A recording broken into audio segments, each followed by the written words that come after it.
সেই নিয়ে মানত করে মানুষকে খাওয়ানো হয়। অনেক সময় মানুষ চিন্তা করে যে আমি এই দরবারে বা এখানে কিছু চাল ডাল বা মিষ্টি দ্রব্য দিয়ে এটা মানুষকে খাওয়াবো, আপ্যায়ন করাবো। এটি কোনো গুনাহের কাজ কিনা?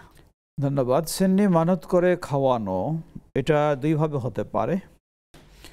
যদি কেউ মানত করে যে আমাকে আল্লাহ রাব্বুল আলামিন এই বিপদ থেকে মুক্ত করলে আমি আমার প্রতিবেশী অসহায় দরিদ্রদেরকে সেন্নি বা গোস্ত ভাত বা যাই কিছু হোক আমি রান্না করে খাওয়াবো, এই ধরনের মানত করলে এটি শরীয়তসম্মত, তা পূরণ করবে, অসুবিধা নেই।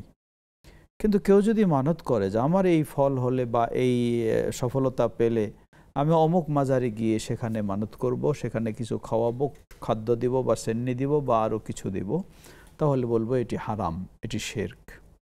কারণ এই মানত কখনো পূরণ করাও বৈধ নয়।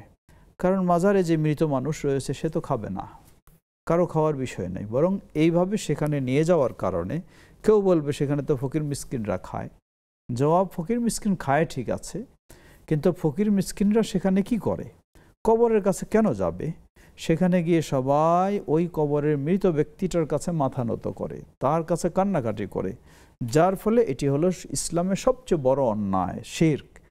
আপনি শিরকে লিপ্ত হওয়ার একটা পথ খুলে দিলেন। এই জন্য আমরা বলবো, কেউ যদি নিজের প্রতিবেশী অসহায় দরিদ্রদেরকে খাওয়ানোর জন্য মানত করে, অসুবিধা নাই, করতে পারে।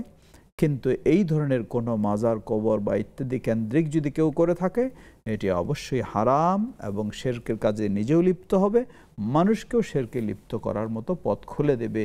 এটি চরম জঘন্য অপরাধ হবে।